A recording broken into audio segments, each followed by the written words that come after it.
आज का जो हमारा टॉपिक है recruitment and source of recruitment. Recruit job analysis के बाद का जो प्रोसेस है, जॉब एनालिसिस जो हम लोग पुराने चैप्टर्स पढ़े हैं उसके बाद का जो प्रोसेस है, आगे जो एचआरएम का फंक्शन चलेगा वो है रिक्रूटमेंट। तो रिक्रूटमेंट क्या है, इसको आगे देखते हैं कि आज का लर्निंग ऑब्जेक्टिव देख लेते हैं हम इस recruitment and source of recruitment में क्या क्या पढ़ेंगे। ये देखिए, हमारा आज का जो कंटेंट्स है वो ये पॉइंट्स है। पहले समझेंगे इंट्रोडक्शन ऑफ रिक्रूटमेंट। दूसरा, meaning and definitions of recruitment. Recruitment के बारे में समझेंगे, क्या मीनिंग है, क्या डेफिनेशंस है। नीड ऑफ रिक्रूटमेंट, नीड क्यों है रिक्रूटमेंट को, की जरूरत क्यों है, किसी भी ऑर्गेनाइजेशन को, किसी भी कंपनी को क्यों इसकी जरूरत होती है, इसके बारे में स्टडी करेंगे। इंपॉर्टेंस, रिक्रूटमेंट का क्या महत्व है, इंपॉर्टेंस क्या है, इसको हम स्टडी करेंगे। रिक्रूटमेंट प्रोसेस, किन किन गतिविधियों से होकर वैकेंसीज निकलती है, रिक्रूट करते हैं हम पर्सन को, डिप्लॉयड करते हैं ऑर्गेनाइजेशन में, उसके सारे प्रोसेस को हम स्टडी करेंगे, कौन कौन सा प्रोसेस है। उसके बाद रिक्रूटमेंट डिटरमाइनिंग फैक्टर, किस किस कारण से रिक्रूटमेंट होता है।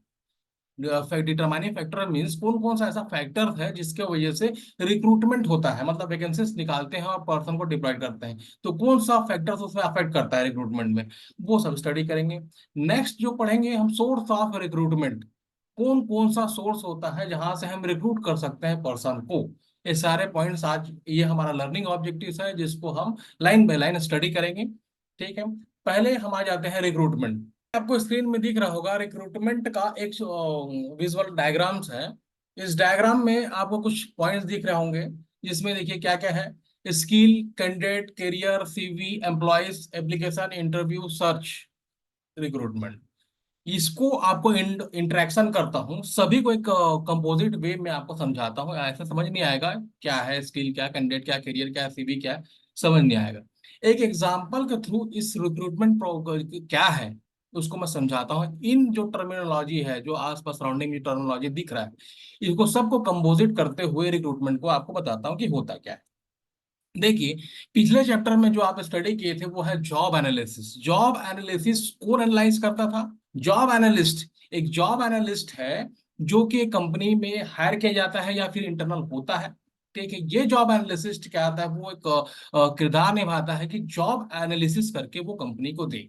According to that job analysis है वो पहले environmental, internal and external company के एग्जिस्टिंग हो, मतलब जो पहले से एग्जिस्ट करता हो ऑर्गेनाइजेशन, या फिर नहीं करता हो, जो न्यूली स्टार्ट होने वाला हो ऑर्गेनाइजेशन, वहां भी।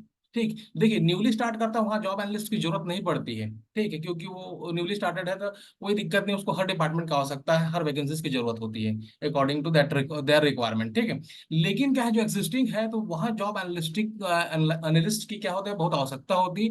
वो इंटरनल और एक्सटर्नल बिजनेस कंडीशन को स्कैन करके सर्च करके वो अपना रिपोर्ट तैयार करती है। ठीक, उस रिपोर्ट के आधार पे क्या करता है कंपनी, ऑर्गेनाइजेशन क्या करता है, रिक्रूट करता है। रिक्रूट यानी कि पर्सन को डिप्लॉयड करने का काम करता है। अब देखिए, इसी को हम एक एग्जांपल के तौर पे ले लेते हैं। देखिए, हमें मान ली जाए एचआर मैनेजर की आवश्यकता है, एग्जिस्टिंग कंपनी, एग्जिस्टिंग ऑर्गेनाइजेशन है हमारी, जो न्यूली स्टार्टेड उसकी बात नहीं कर रहा हूँ। अभी एक एग्जांपल ले लेते हैं, एग्जिस्टिंग ऑर्गेनाइजेशन, मतलब सुचारू रूप से चल रही है ऑर्गेनाइजेशन, पहले से चल रही है। अब वहां पर जो जॉब एनालिस्ट है, जॉब एनालाइज किया, इंटरनल एक्सटर्नल इन्वायरमेंट को, बिजनेस इन्वायरमेंट को स्कैन किया। अकॉर्डिंग दैट वो अपना job description and job specification, job analysis define कर दिया। ठीक, ये रिक्वायरमेंट है, उसका रिक्वायरमेंट हुआ एचआर मैनेजर असाइन करने का।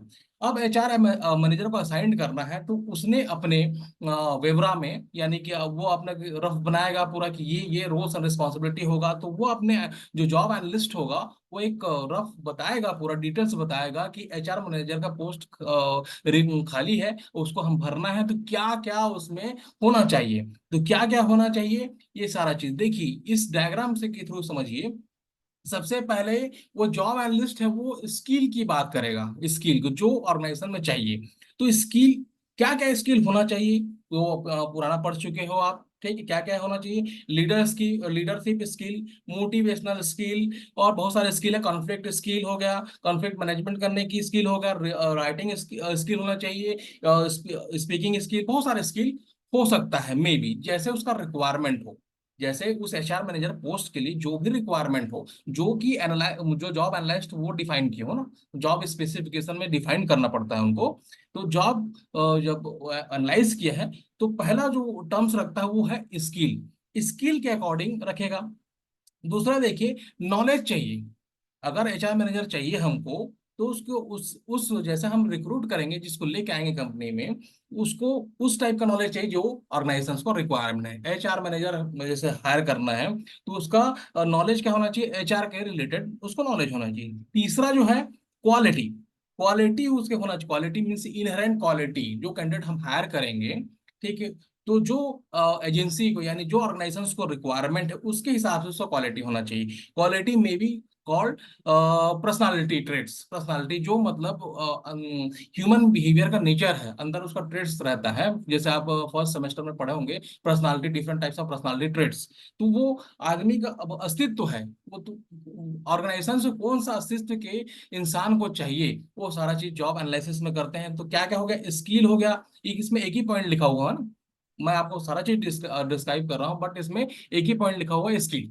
स्किल हो गया, नॉलेज हो गया, क्वालिटीज हो गया, उसके क्वालिफिकेशन हो गया, एक्सपीरियंस हो गया, और जिस जहां काम करेगा, जिस मशीन में वो काम करेगा, उसके बारे में उसको नॉलेज होना चाहिए, उस एम्प्लॉयज को जिसको हायर करेंगे। तो ये ओवरऑल एक स्किल को जॉब एनालिसिस के माध्यम से समझेंगे। अब क्या करते हैं, इस जॉब जॉब एनालिसिस के माध्यम से हम समझ गए कि ये स्किल के एचआर मैनेजर चाहिए। तो उसका पहले से रोल्स एंड रिस्पॉन्सिबिलिटी निर्धारित कर देंगे अकॉर्डिंग टू स्किल, कि हमारे ऑर्गेनाइजेशंस में आएगा, उसके बाद ये काम उसको करना होगा कंपनी के अंदर में। तो पहले डिसाइड हुआ स्किल। अब क्या होता है, जो कंपनी होती है स्किल निर्धारित कर दिया अकॉर्डिंग टू जॉब एनालिसिस ना, by the help of job analyst के थ्रू जॉब एनालिसिस किया, उसके बाद वो स्किल को डेवलप कर दिया। और हमारा एक अभी एग्जांपल लिए है एचआर मैनेजर के पोस्ट के लिए, तो अकॉर्डिंग टू एचआर मैनेजर के पोस्ट के लिए जो रिक्वायरमेंट है उस ऑर्गेनाइजेशन को, उसके लिए स्किल डिफाइन कर दिया, उसके रोल्स एंड रिस्पॉन्सिबिलिटी डिफाइन कर दिया।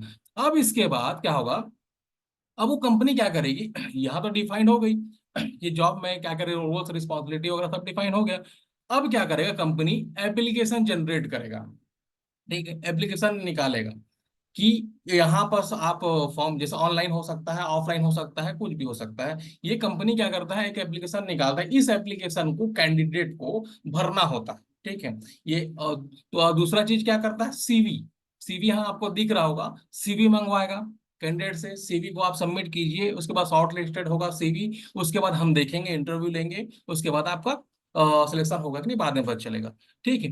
तो पहला हो गया स्किल के अकॉर्डिंगली काम होगा। उसके बाद कैंडिडेट से क्या करेंगे, एप्लीकेशंस वगैरह भराएंगे, उनका सीवीस लेंगे। तो उसके बाद क्या होगा, ये एम्प्लॉय जो है इंटरव्यू में गुजरेगा, ठीक है। एक इंटरव्यू प्रोसेस होगी, ये सारा चीज को अभी आगे जो है हमने एक एक पॉइंट को डिटेल में स्टडी करेंगे, ठीक है। अब क्या होगा, एप्लीकेशन सबमिट हुआ, सीवी दिए, सीवी देने के बाद क्या होगा, उनका इंटरव्यू लिया जाएगा बाय द इंटरव्यू पैनलिस्ट, जो ऑर्गेनाइजेशन के जो हेड होंगे या फिर जो इंटरव्यू पैनलिस्ट में बैठेंगे, वो इंटरव्यू लेंगे जो बायोडाटा भरा, जो भरे हुए हैं, ठीक है।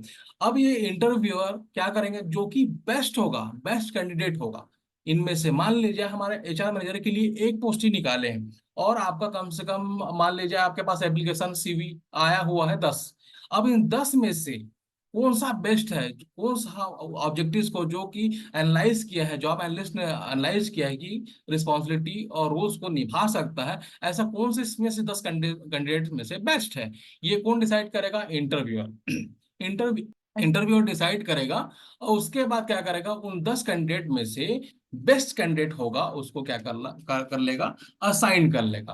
तो ये यहाँ से स्टार्ट होता है सर्च, स्किल, कैंडिडेट, करियर, फिर सीवी, फिर एप्लीकेशन लेगा, फिर इंटरव्यू लेगा, फिर उसके बाद उस कैंडिडेट को अपने ऑर्गेनाइजेशन में डिप्लॉयड कर देगा। तो ये जो जितने भी प्रोसेस दिख रहे हैं, इस प्रोसेस को कहते हैं रिक्रूटमेंट, ठीक। रिक्रूटमेंट के बाद ये जो इंटरव्यूज के बाद उसको डिप्लॉयड कर देते हैं ऑर्गेनाइजेशंस के अंदर, जो कि बेस्ट कैंडिडेट होगा उसको, उस डिप्लॉयशन को कहते हैं सिलेक्शन।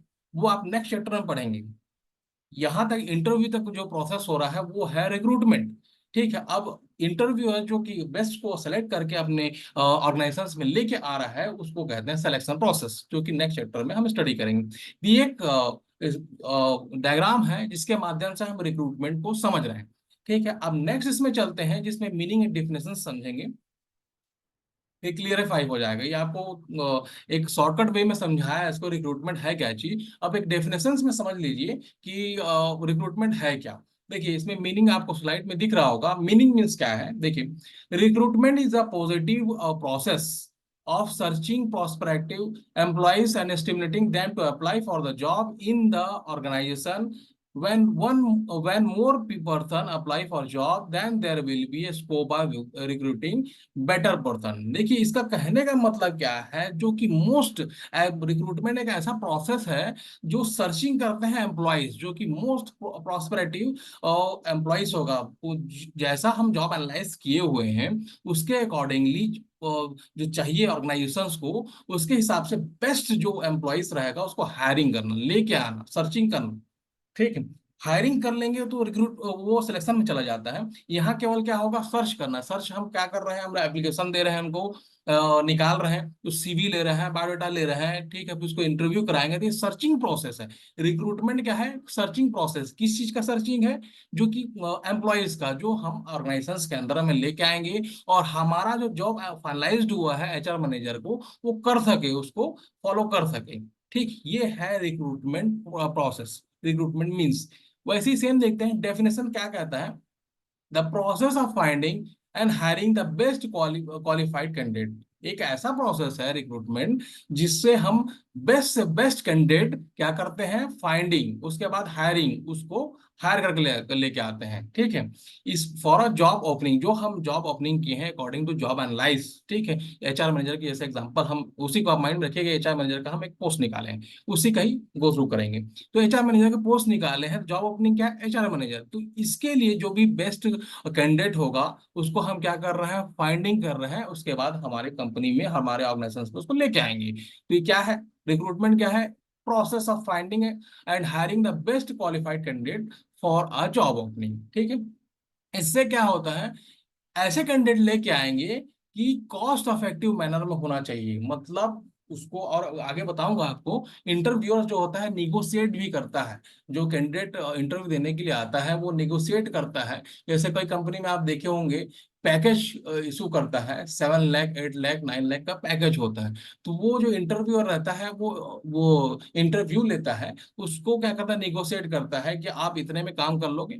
अपना रोल्स एंड रिस्पॉन्सिबिलिटी पर डिस्क्राइब करता है सामने कि ये आपको करना होगा काम, इसके लिए हम इतना पैकेज दे रहे हैं, 6 लाख रुपए दे रहे हैं एनुअली।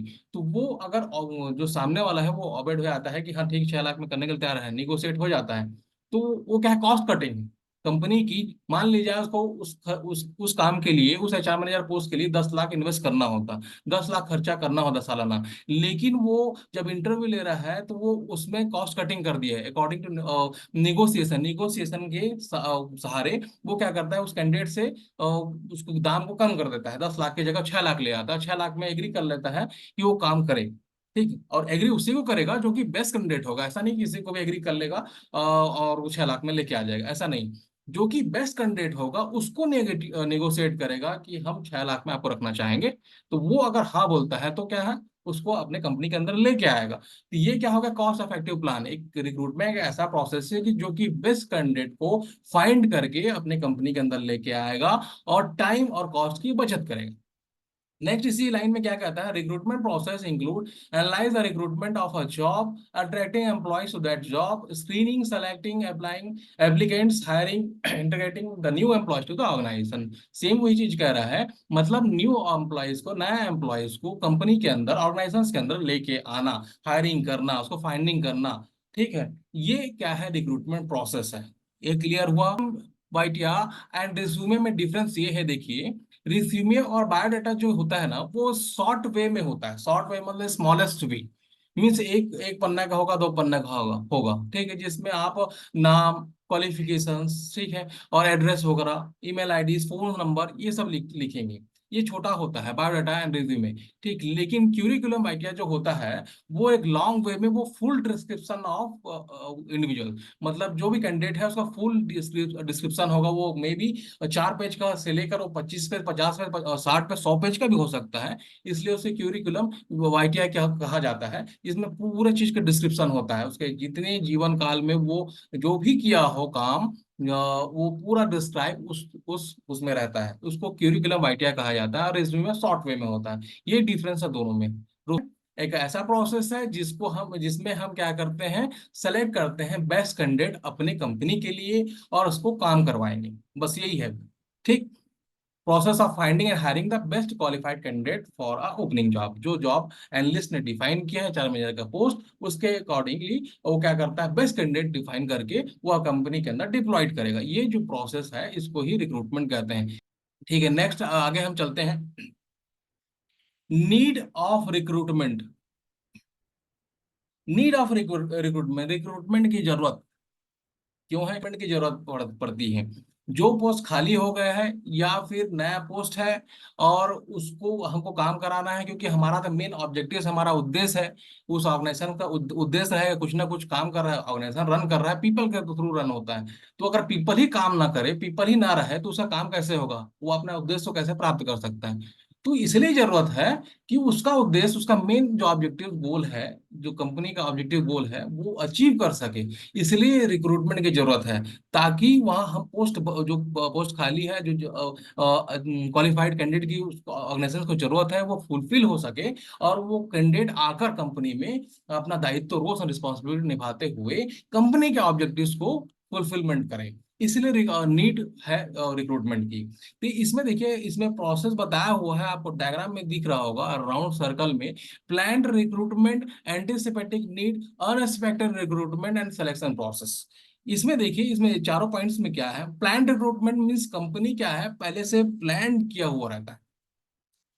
वो अकॉर्डिंग टू जॉब एनालिस्ट, उनके जो जॉब एनालिस्ट है, उनके अकॉर्डिंगली जो इंटरनल एक्सटर्नल बिजनेस इन्वायरमेंटल है, उसको स्क्रीन करके उनको जो नीड है, ऑर्गेनाइजेशंस को नीड है, उसके अकॉर्डिंगली वो डिजाइन करके, जॉब को डिजाइन करके वो वैकेंसीज निकालती है। ठीक, ये प्लान्ड वे में रिक्रूटमेंट होता है। ठीक, कंपनी के ऑब्जेक्टिव्स को फुलफिलमेंट करने के लिए। ठीक। लेकिन एक जो होता है एंटीसिपेटिक नीड, एंटीसिपेटिक नीड क्या होता है, कोई बता सकता है एंटीसिपेटिक नीड्स क्या है? जैसे आपको अभी प्लान्ड रिक्रूटमेंट बताया, वो तो प्लान्ड रहता है, जैसे जॉब का खाली है, उसके हिसाब से कंपनी को स्कैन करके बताता है। उसी प्रकार एंटीसिपेटिक जो नीड्स होता है, वो टोटल इंटरनल और external environment, internal external business environment, आप बिजनेस इन्वायरमेंट में पढ़े हो मे बी।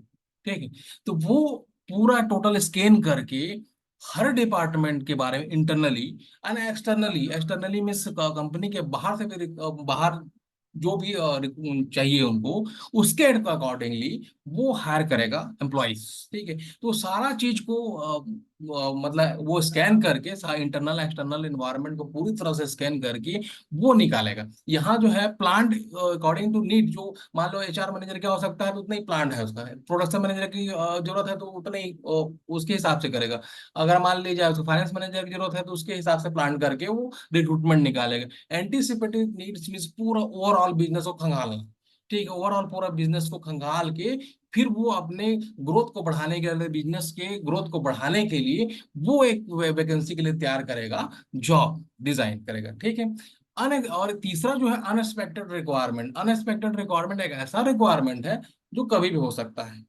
कभी भी हो सकता है, मतलब कहने का मतलब ये है, अचानक। जैसे मान ली जाए कंपनी का कोई एम्प्लॉइज है, वो ट्रांसफर हो गया, किसी दूसरे कंपनी में ट्रांसफर हो गया, फिर किसी दूसरे विभाग में ट्रांसफर हो गया, वहां पोस्ट खाली हो गया, तो रिक्वायरमेंट क्या है, पड़ गई।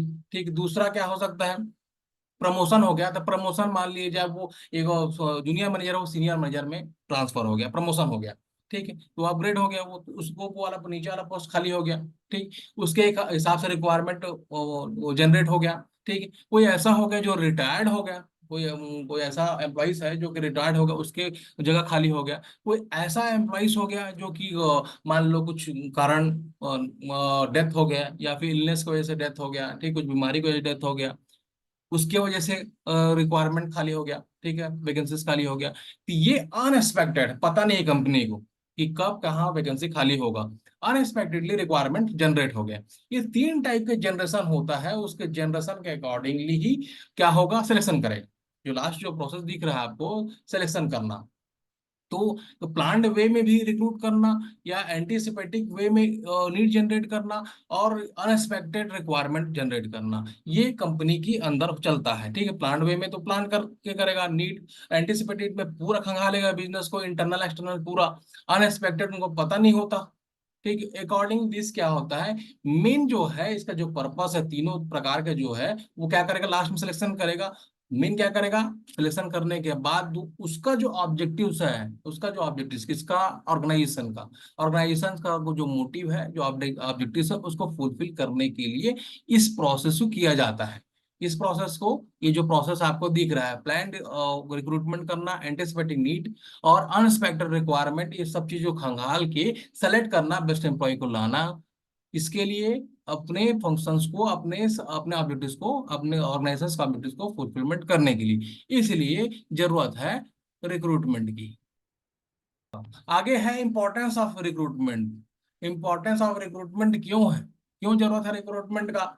ठीक है, ये 4-5 पॉइंट्स है, इसके वजह से जरूरत है रिक्रूटमेंट। क्या, पहला, attract more candidate to apply in the organization. मतलब जो प्रोसेस के दरमियान हम वैकेंसीज निकाल रहे हैं, तो एक पोस्ट के लिए 50 लोग अप्लाई कर रहे हैं, तो attract more candidate apply in the organization एक ऐसा इंपॉर्टेंस है रिक्रूटमेंट का, जिससे हम क्या करते हैं, कैंडिडेट को, ज्यादा कैंडिडेट को अपने ऑर्गेनाइजेशंस में अट्रैक्ट करने की कोशिश करते हैं। Attract more candidate to apply in the organization first important है। मान लीजिए एक पोस्ट है, एक पोस्ट के लिए देखिए गवर्नमेंट में भी पोस्ट निकालता है, 3-4 पोस्ट निकालते हैं, उसके लिए इतने सारे लोग भर देते हैं। ठीक है, उनको नीड है उस, जो कैंडिडेट जो भरते हैं उनको नीड है उस जॉब की। ठीक है, तो क्या करता है रिक्रूटमेंट, क्या करता है, मोर कैंडिडेट को अप्लाई करने का अट्रैक्ट का साधन है। ठीक है, अट्रैक्ट करता है। मान लीजिए हमारे यूनिवर्सिटीज में एक वैकेंसी निकाल देते हैं, तो जो एलिजिबल कैंडिडेट है वो अट्रैक्ट होंगे, वो भरेंगे, फॉर्म को भरेंगे, ताकि हम आके यहाँ पर ज्वाइन कर सकें। ठीक, तो वो एक इंपॉर्टेंस क्या है, attract more candidate to apply in the organization, organization को में अट्रैक्ट करने के लिए एक इंपॉर्टेंस है रिक्रूटमेंट। दूसरा क्या है, प्रोसेस वो which link employer with the employees. Means जो रिक्रूटर है, जो एम्प्लॉयर्स है, जो अंदर काम कर रहा है, ठीक है, और एक एम्प्लॉय जो काम करता है। ठीक है, तो जो रिक्रूटर एम्प्लॉयर जो, उससे एक स्थापित केंद्र बनाता है दोनों के बीच में। देखिए, एम्प्लॉयर ही रहेगा जो कि एक इंटरव्यू लेगा और वो एम्प्लॉयज को, यानी कैंडिडेट्स को अपने ऑर्गेनाइजेशंस में लेके आएगा। तो इसका रिक्रूटमेंट का एक ऐसा इंपॉर्टेंट है कि लिंक स्थापित करता है किसके बीच में, इंटरव्यूअर और इसको इंटरव्यू, एम्प्लॉयर्स को बोल सकते हैं इंटरव्यू, जो इंटरव्यू ले रहा है। ठीक है, तो ये एम्प्लॉयर्स और एम्प्लॉयज के बीच में एक ऐसा प्रोसेस है जो कि लिंक करके दोनों के बीच को लिंक बना के रखता है। वो एम्प्लॉयर जब इंटरव्यू लेगा इसे एम्प्लॉयज का, और उनको समझ में आएगा कि ये एम्प्लॉयज हमारे ऑर्गेनाइजेशन के लिए बेस्ट है, और इसको हमको रखना चाहिए, हमारे ऑर्गेनाइजेशन के लिए बेस्ट कैंडिडेट है, और जो हमारा ऑब्जेक्टिव है ऑर्गेनाइजेशन का उसको फुलफिलमेंट करेगा ये एम्प्लॉयज, तो ये एम्प्लॉयर क्या करेगा, लेके आएगा। तो ये प्रोसेस है दोनों के बीच में लिंकअप का, कौन, रिक्रूटमेंट। ठीक, ये इंपॉर्टेंस है। तीसरा जो है, increase the pool of candidate for job at minimum cost. देखिए, मैं अभी थोड़ी देर पहले बताया, निगोसिएशन, जो एम्प्लॉयर रहेगा, जो इंटरव्यूअर रहेगा, वो निगोशिएट करता है कैंडिडेट को कि बेस्ट कैंडिडेट आएगा। क्योंकि अगर मान लीजिए एक पोस्ट निकाला है तो 10 लोग आएंगे, 10 में से जो भी बेस्ट होगा उसको हायर करना ये सुनिश्चित है। लेकिन उस 10 कैंडिडेट में जो बेस्ट है उसको भी निगोशिएट करना कि आप मिनिमम कॉस्ट में हमारा ऑर्गेनाइजेशन के अंदर आके काम करें। तो ये एक ऐसा पूल है, रिक्रूटमेंट एक इतना इंपॉर्टेंस ये रखता है कि कैंडिडेट फॉर जॉब जो आ रहा है उसको मिनिमम कॉस्ट से लेके आए। ठीक है, नेक्स्ट जो है, determining present and future requirement of organization with proper planning. Job analysis हुआ था, सीधा सीधी सी बात है, जॉब एनालिस्ट के थ्रू जॉब एनालाइज हुआ है, उसके बाद वैकेंसीज निकली है, उसके बाद रिक्रूटमेंट का प्रोसेस चला है। तो सीधी सी बात है, वो प्रॉपर प्लानिंग के तहत चला हुआ है।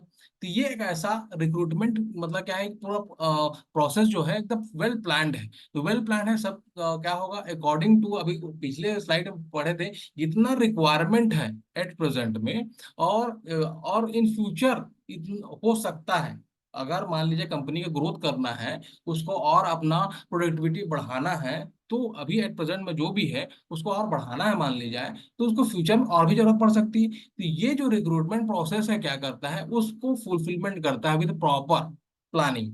मीन्स क्या है, determine the present and future requirement, जो आज का रिक्वायरमेंट है ऑर्गेनाइजेशंस का उसको ही फुलफिल करता है, और फ्यूचर का भी हो सकता है उसको भी फुलफिलमेंट करता है। जो फ्यूचर का भी हो सकता है कि मान लो 20 कैंडिडेट की और आवश्यकता पड़े क्योंकि उसको एक्सपांशन करना है अपना ऑर्गेनाइजेशन को, उसको और कैपेसिटी बढ़ाना है, उसका प्रोडक्शन कैपेसिटी को बढ़ाना है, तो फ्यूचर रिक्वायरमेंट को ही फुलफिल करता है कौन, रिक्रूटमेंट। ये एक इंपॉर्टेंस है, determining the present and future requirement of organization with proper planning के तहत। ठीक।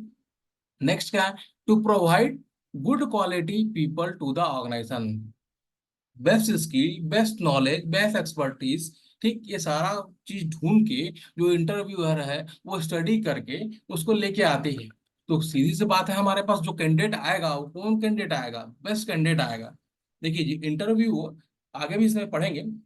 इंटरव्यू जब इंटरव्यूअर जो इंटरव्यू लेता है तो उसमें जो जॉब फाइंडिंग हुआ है, रोल्स और रिस्पॉन्सिबिलिटी उस पोस्ट के लिए, उस पोस्ट के अकॉर्डिंग उसको सारे सवाल पूछता है। ठीक है, वो सारे सवाल पूछेगा, सारे सवाल का अगर उसको सही जवाब मिला, ये बेस्ट कैंडिडेट है, तभी उसको हायर करेगा। तो अपने को जो ऑर्गेनाइजेशन को क्या प्रोवाइड हुआ, गुड क्वालिटी पीपल, अपने ऑर्गेनाइजेशन में एक बेस्ट क्वालिटी के पीपल को हम लेके आ रहे हैं। ये क्या है, इंपॉर्टेंस ऑफ रिक्रूटमेंट है। एक चीज और बताना चाहूंगा इसमें आप लोगों को। देखिए, जो इंटरव्यूअर रहता है, जो इंटरव्यू लेता है, ठीक है, उस इंटरव्यूअर की भी क्वालिटीज होना चाहिए।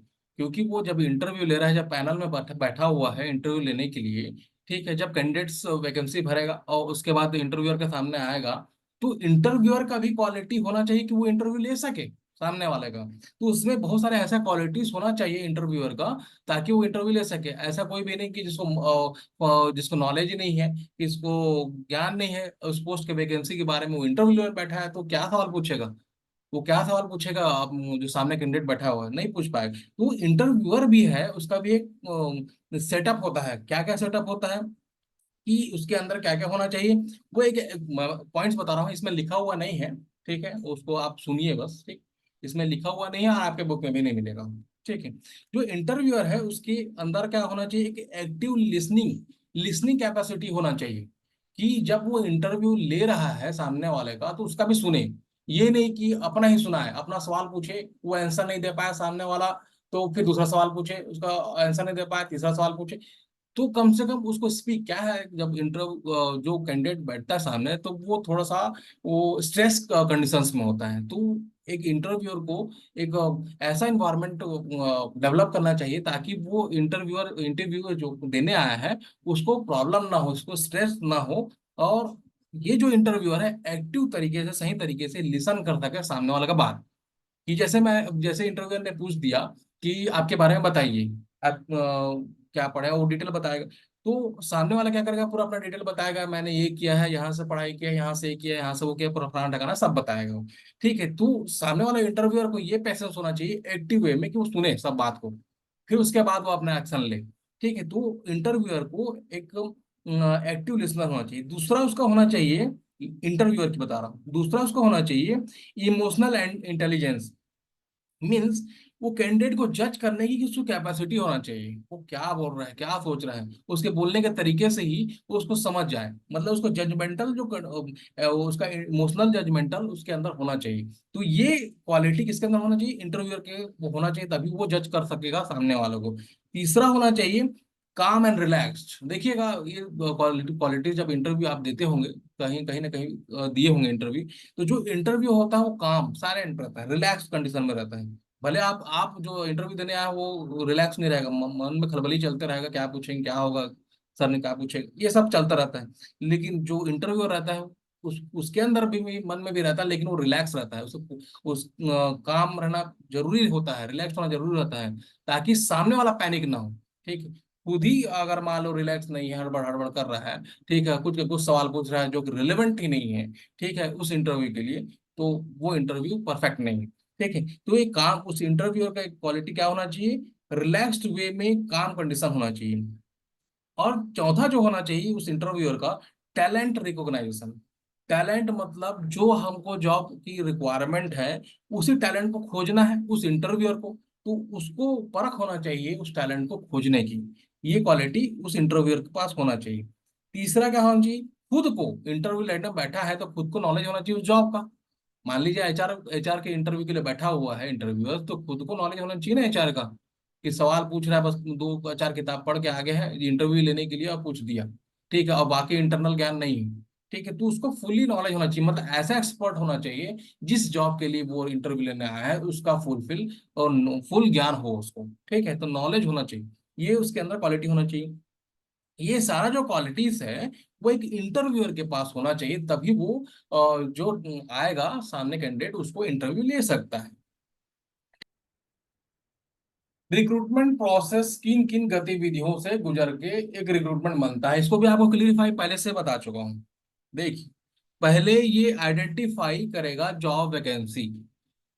मान ली जाए उसको एचआर मैनेजर की आवश्यकता है, तो वैकेंसीज है या नहीं है अपने ऑर्गेनाइजेशन के अंदर में, ठीक है, उसको स्टडी करेगा पहले तो, कि एचआर में जरूरत है, कि प्रोडक्शन में जरूरत है, आर&डी में जरूरत है, ठीक, ये सारा चीज पहले ये प्रोसेस है रिक्रूटमेंट प्रोसेस, ये पूरा डिफाइन कर चुका हूं आपको पहले ऑलरेडी। जो 7 पॉइंट्स आपके शो हो रहे हैं ये पहले ऑलरेडी डिफाइन कर चुका हूं, फिर भी अभी बता दे रहा हूँ, रिक्रूटमेंट प्रोसेस में ये गतिविधियां से गुजरते हुए चलता है।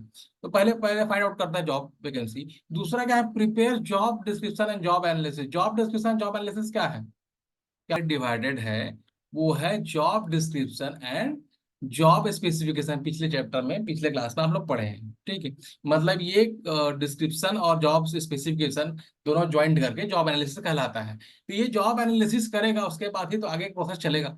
तो पहला जॉब है कि नहीं, दूसरा उसको एनालाइज करता है, एनालाइज ये दूसरा प्रोसेस है।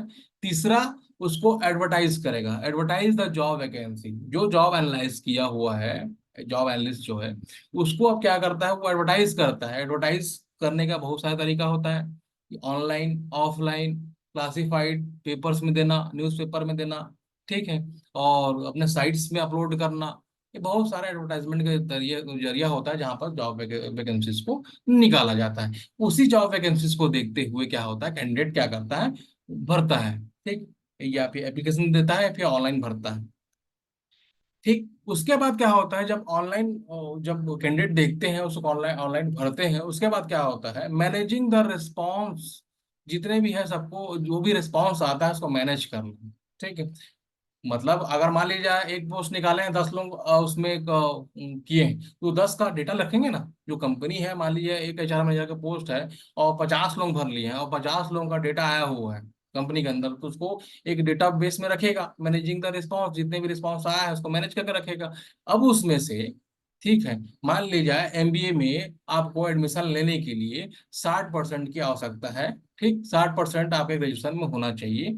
तो हम जितने भी कैंडिडेट्स अभी आएंगे एमबीए में एडमिशन लेने के लिए, तो 60% तो ग्रेजुएशन पहले देखेंगे, या जिसका 60% नहीं है उसको गेट आउट, उसको तो बाहर निकाल देंगे, पहले ही शॉर्ट लिस्ट नहीं करेंगे।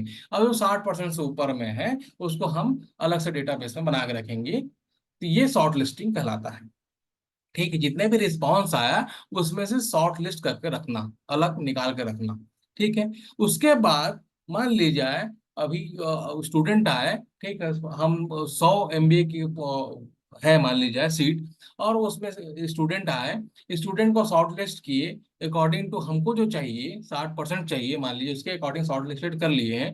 अब शॉर्ट लिस्टेड करने के बाद हम उसका इंटरव्यू है, उसके बाद हम अरेंज करेंगे एक इंटरव्यू, उसको इंटरव्यू लेंगे।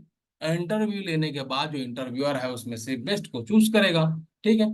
और उसके बाद लास्ट जो है कंडक्टिंग इंटरव्यू करने के बाद डिसीजन मेकिंग, जो कि बेस्ट रहेगा कैंडिडेट उसको क्या करना है, अपने कंपनी के अंदर डिप्लॉयड करना है, लेके आना है, ठीक है। ये एक प्रोसेस है।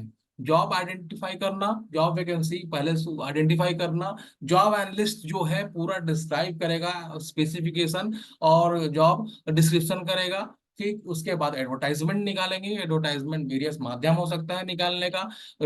उसको एडवर्टाइजमेंट निकालने के बाद जो कैंडिडेट वो रिस्पॉन्स करेंगे, उस रिस्पॉन्स को मैनेज करना, डेटाबेस में रखना, उसके हिसाब से रखने के बाद उसको शॉर्ट लिस्ट करना, शॉर्ट लिस्ट करने के बाद उस शॉर्ट लिस्टेड कैंडिडेट के लिए इंटरव्यू प्रोवाइड करना, अरेंज करना।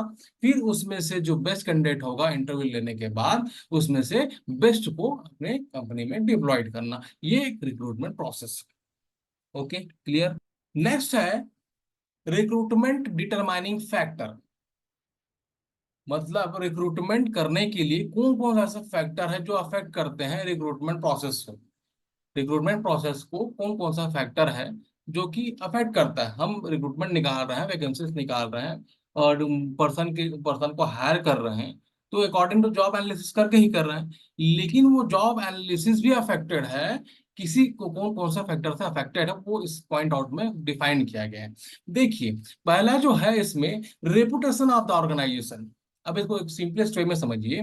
देखिए, एक ऑर्गेनाइजेशन है, मान लीजिए बिलासपुर में दो ऑर्गेनाइजेशन है जिसको रिक्रूट करना है। तो कभी कभी क्या होता है, एक छोटी कंपनी बड़ी कंपनी हो सकता है और वो अपने अपने लेवल में रिक्रूटमेंट करते हैं, हो सकता है। पर क्या होता है, अपने रेपुटेशन को बनाए रखने के लिए दूसरे कंपनी के लिए जबरदस्ती हायर करना, ठीक, नीड रहती है, नो गुड। अगर नीड है उस ऑर्गेनाइजेशन को, उसके हिसाब से रिक्रूटमेंट निकाल रहे हैं, very good, no no doubt, ठीक। लेकिन अगर उसको रेपुटेशन बना के रखना है, उसके लिए वैकेंसी निकाल रहा है, तो गलत है, क्योंकि उसको जरूरत है नहीं और वैकेंसी निकाल रहा है। मतलब वो फालतू का वो इन्वेस्टमेंट कर रहा है हायरिंग करने के लिए, दूसरे ऑर्गेनाइजेशन को दिखाने के लिए कि मेरे पास 20 एम्प्लॉय है, आपके पास 10 एम्प्लॉय है। ठीक, 20 एम्प्लॉय है, मेरा मतलब मीन्स मेरा प्रोडक्टिविटी ज्यादा हो ना हो वो अलग बात है, प्रोडक्टिविटी इंक्रीज, लेकिन वो अपना रेपुटेशन बचाने के लिए वो दूसरे कंपनी की अपेक्षा हायरिंग करेगा, वो गलत है। लेकिन कुछ कंपनी क्या करता है, रेपुटेशन बचाने के लिए करता है, लेकिन एक्चुअल में उसको नीड होगा तब वो रेपुटेड करेगा। जैसे मेरी ऑर्गेनाइजेशन, मान ली जाए मेरी ऑर्गेनाइजेशन छोटी ऑर्गेनाइजेशन है, मुझे 10 एम्प्लॉय की जरूरत है, और सेम मेरी जैसा ऑर्गेनाइजेशन दूसरे का भी है, उसको 10 की आवश्यकता है। तो अकॉर्डिंग टू दैट हम लोग 10 10 एम्प्लॉय को रखेंगे।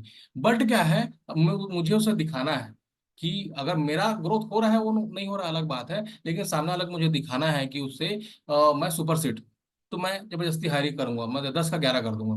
तो अकॉर्डिंग टू रेपुटेशन, उसके नज़र में रेपुटेशन बढ़ाने के लिए कुछ लोग हायर करते हैं, कुछ ऑर्गेनाइजेशन हायर करते हैं।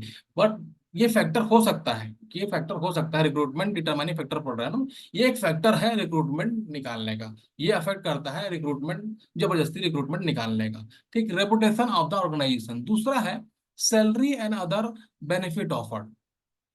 सैलरी के अकॉर्डिंगली और अदर बेनिफिट्स, मतलब अदर बेनिफिट्स और भी आते हैं, जैसे कंपनसेशन देना, उनको बोनस देना, इंसेंटिव देना, ये सारा चीज उसमें आता है, पीएफ अप्लाइड करना, ये जैसे ही अप्लाइड करना डिप्लॉयड पर्सन का, ये सारा चीजें उसमें आता है। तो ये सैलरी और अदर बेनिफिट जितने भी आते हैं, ऑफर करता है कोई भी तो ऑर्गेनाइजेशन, ठीक, उस जॉब के लिए, पर्टिकुलर जॉब के लिए, ये ऐसा फैक्टर है जो रिक्रूटमेंट को फाइंड आउट करता है कि होगा या नहीं होगा।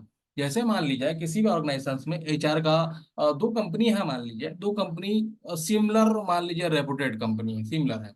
एक कंपनी एचआर मैनेजर के लिए 7 लाख रुपए पैकेज रखा, एक कंपनी जो है वो 8 लाख रुपए पैकेज रखा।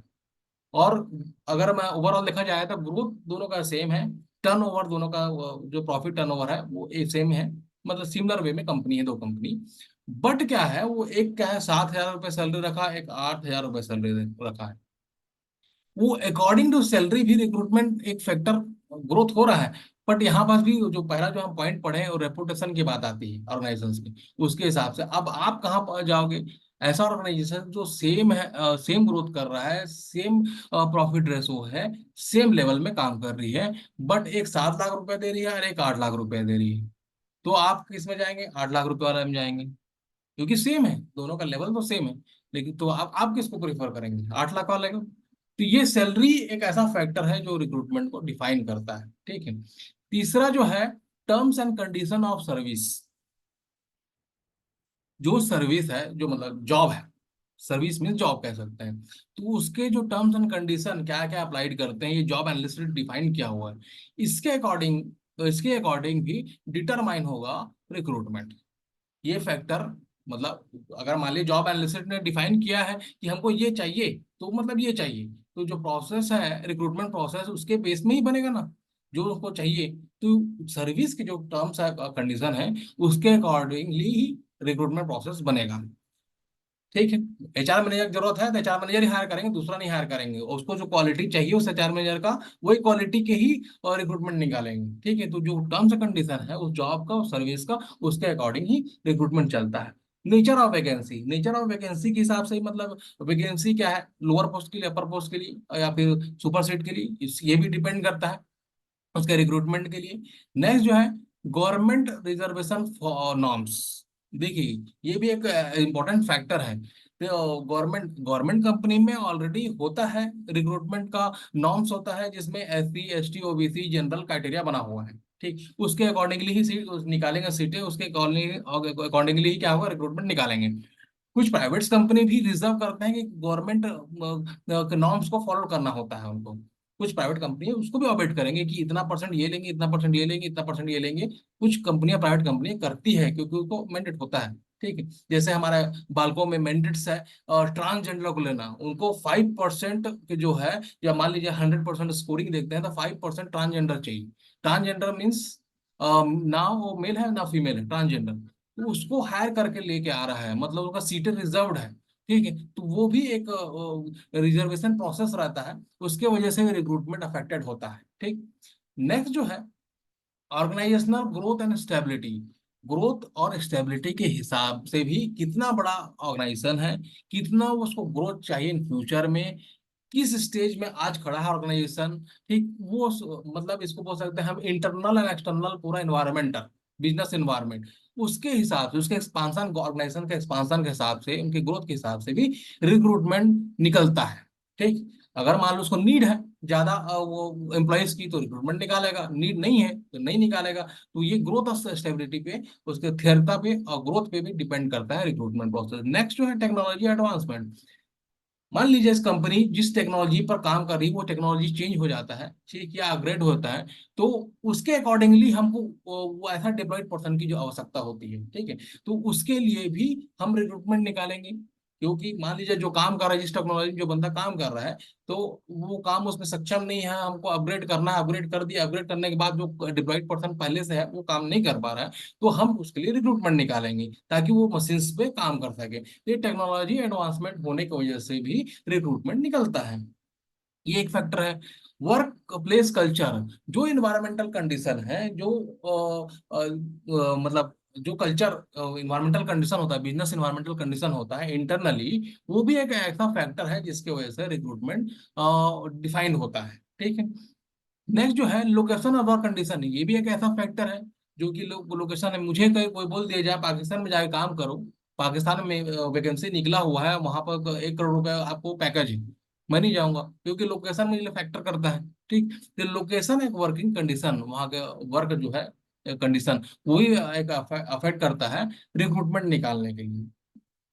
Source of recruitment, source recruitment मतलब क्या है कि हम रिक्रूट प्रोसेस तो कर लेते हैं, लेकिन कैसे, कहाँ से प्राप्त होता है, कैसे हम करते हैं, कहाँ कहाँ से। देखिए दो टाइप के इसमें सोर्सेस है, वो है internal source of recruitment and external source of recruitment.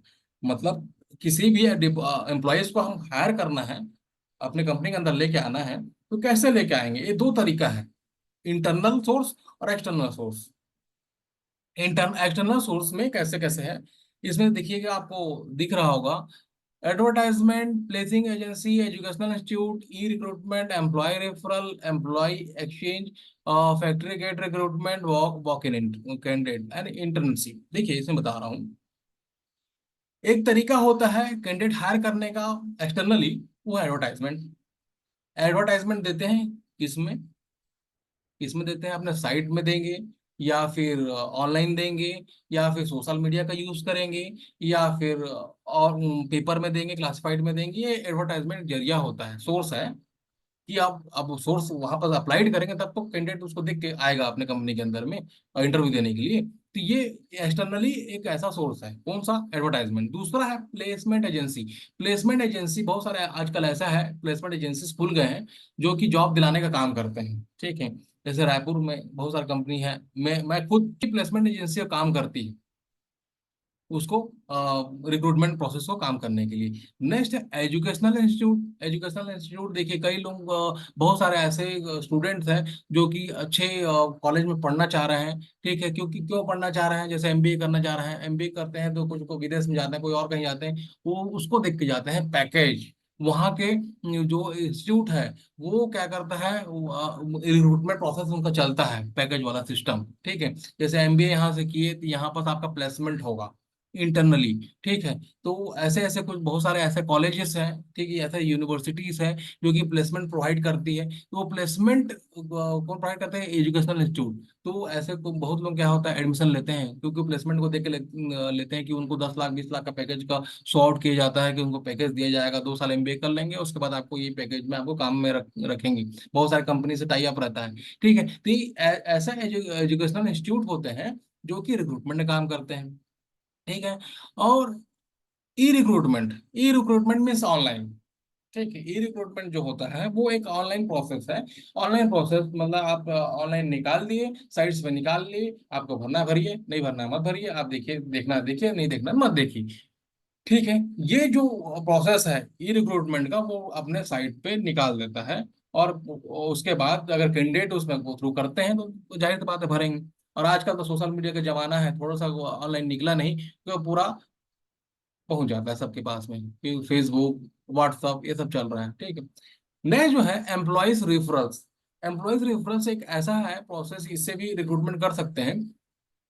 मतलब जो इंटरनली काम कर रहा है एम्प्लॉयज, वो अपने हेड को बोलता है, सर हमारे यहाँ तो जॉब की वैकेंसी है, तो मेरे पास एक ऐसा कैंडिडेट है जो कि जॉब के लिए परफेक्ट है, मैं उसको लेके आता हूँ, आप इंटरव्यू ले लीजिएगा। ऐसे बोल, ऐसा होता है। तो ये रेफरेंस देना, एम्प्लॉयज के ही रेफर से रिक्रूट करना, वो एक प्रोसेस हो सकता है रिक्रूटमेंट का। ये एक साधन है, सोर्स है। ठीक है। Employee exchange, employee exchange means क्या है? वही ट्रांसफर, प्रमोशन। ठीक है। उसके वजह से सोर्स डेवलप हो जाना रिक्रूटमेंट का, वहाँ जगह खाली होने की वजह से। ठीक है। तो ये एक जरिया है। ठीक। नेक्स्ट जो है फैक्ट्री गेट रिक्वायरमेंट। कभी कभी क्या होता है अनएक्सपेक्टेड रिक्वायरमेंट हो जाता है, जैसे ही पढ़े हैं पीछे अभी स्लाइड में, अनएक्सपेक्टेड रिक्वायरमेंट हो जाता है लेबर्स की। लेबर्स की मान लीजिए कुछ काम कर रहा है तो वहाँ काम को जो 5 लेबर हो कर नहीं पा रहा है, तो अचानक लेबर की जरूरत पड़ जाता है उस काम को कंप्लीट करने के लिए। तो फैक्ट्री गेट यानी गेट के बाहर जो फैक्ट्री होगा उसके आसपास कई लोग खड़े रहते हैं, देखिएगा होते हैं। तो लेबर्स लोग, जनरली लेबर्स लोग होते हैं, तो उनको रिक्रूट करके लेके आना टेम्पररी रिक्रूटमेंट होता है, वो परमानेंट रिक्रूटमेंट नहीं होता है। जितना जरूरत है जब तक उसको रखा जाएगा, तो वो गेट से उठा के लेके आएंगे, फैक्ट्री गेट से। तो फैक्ट्री गेट रिक्वायरमेंट, इसलिए उसको फैक्ट्री गेट रिक्वायरमेंट कहते हैं। ठीक है। नेक्स्ट जो है वाकइन कैंडिडेट। वाकइन कैंडिडेट तो शुरू ही है, जब वैकेंसी निकालता है तो कैंडिडेट्स आते हैं और उसके बाद इंटरव्यू देते हैं। आके देना, वॉक इन मतलब आकर देना, फेस टू फेस इंटरव्यू देना। ठीक है। ये एक सोर्स है। तो ये सब क्या है? सोर्सेस है रिक्रूटमेंट का एक्सटर्नली बाहर। इंटरनली जो है ये तीन चार चीजें हैं। क्या? डिपेंडेंट हायरिंग, अगर जरूरत हो तो अंदर में। दूसरा प्रमोशन, मतलब एक कैंडिडेट दूसरा ट्रांसफर हो गया, सॉरी प्रमोशन हो गया दूसरे पोस्ट में, तब वो वैकेंसी खाली होती है, तब वो सोर्स जनरेट होता है रिक्रूटमेंट का। रीहायरिंग एंड ट्रांसफर, ट्रांसफर मीन्स मतलब वो एक ऑर्गेनाइजेशन से दूसरे ऑर्गेनाइजेशन है, या फिर एक डिपार्टमेंट से दूसरे डिपार्टमेंट ट्रांसफर हो गया तो उसके लिए जगह खाली हो गई, तभी सोर्स जनरेट होता है। रीहायरिंग मीन्स रिटायरमेंट हो गया, वो चला गया, उसके जगह दूसरे को भरना है, तब ये रिक्रूटमेंट डिफाइन हो गया, निकल के आ गया। तो ये इंटरनली वे में है और ये एक्सटर्नली वे में है। तो ये दो पार्ट है, इंटरनली एक्सटर्नली सोर्स है, जो कि जहां से हम लोग रिक्रूटमेंट कर सकते हैं। क्लियर है?